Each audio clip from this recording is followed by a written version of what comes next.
It is February 5th, 2025. From all the reports that I've been watching on social media, that would be TikTok, Facebook, X, and Redacted, it looks like Doge is cleaning house and squashing almost every department, including IRS to the FBI, and there have been firings from left to right. I have never seen anything like this, and I'm sure you haven't either.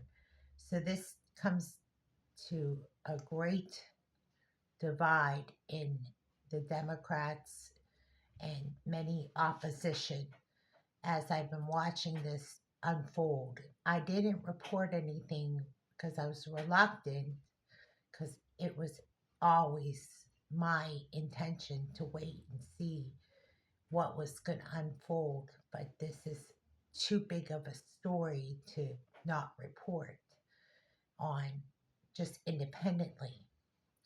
So I've been watching this unfold, and I'm sure you've been watching it as well. I don't have any ABC or NBC or CBS reports because they've been kicked out.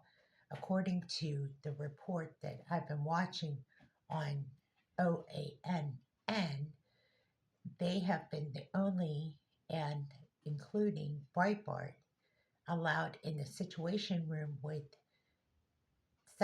Department of Secretary of Defense Pete Seguin. So this is just incredible what is going on in Washington, D.C. As the quote, drain the swamp, is a reality. So watching this unfold is just awakening that is happening.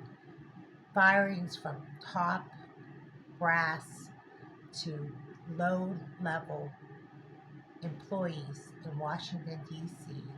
have been happening, and the scourge of reported firings in Washington, D.C. is a big, big story. So, as we're watching this report unfold, that is big news.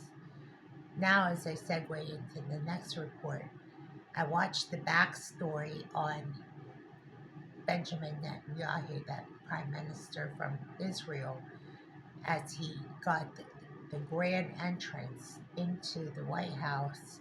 He was welcomed by the leadership of President Trump's cabinet. He got a very welcoming support and applause. It was quite stunning, the reception that he received from President Trump. President Trump had given him a warm reception, something he did not receive in the former administration. So these are things that are occurring as we're watching this. Now, what they plan to do is unfolding as well. So I wanted to give this detailed report eventually once we know what will be unfolding, as the visit is now in session, and what we will see. Now, I could quote scripture and I could probably give you my idea of what's going to happen, but I can't give you that analysis yet. I can only speculate, and so can most the people that follow prophecy. But I do suspect there will be a plan to re-engage the Abraham Accords. I'm pretty sure of that. So in the meantime, while we watch these things take place, the plan to reshape the Middle East is definitely on the table. And also the Gaza war, and between Israel and Gaza, is still a speculative plan that Trump himself said he doesn't believe that the ceasefire will stick.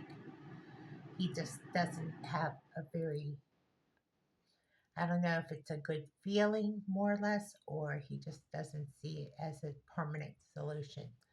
So, with that being said, there's got to be a firm commitment in the Middle East to stick to a peace plan. So that brings us to this point, and I'm going to take a moment here to take a break here. I guess you could say, in my analysis, is that the plan for peace in the Middle East is going to come down to Saudi Arabia. Now, Saudi Arabia has expressed interest in the Temple Mount. Now, that would mean they would be in control of the Temple Mount, also the Hajj, and also other holy sites for the Muslims. So this would be the advantage for Saudi Arabia, King Abdul. I'm sorry if I lost my train of thought there for a moment. Sorry. Um, Solomon. So here it is. This is the peace plan that they want, and there's got to be some interest for Saudi Arabia to come to the plan that would build the third temple. Somehow in all this, I believe that the third temple will be built because the red heifers are ready. And the one thing about the way this is looking is in how it's shaping is that they want to go forward with the third temple being built.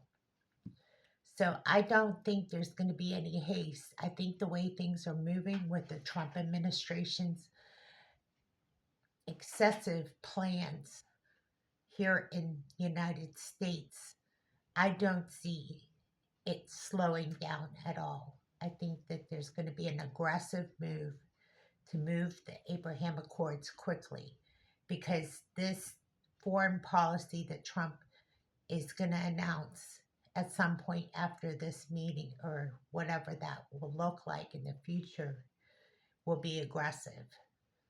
I'm pretty sure of that because also Ukraine and also Russia are also a part of that. That's on the table as well because Putin's ready to talk to Trump about what he wants to achieve, as well as Zelensky. That's my wrap up for now. Thank you for listening and God bless.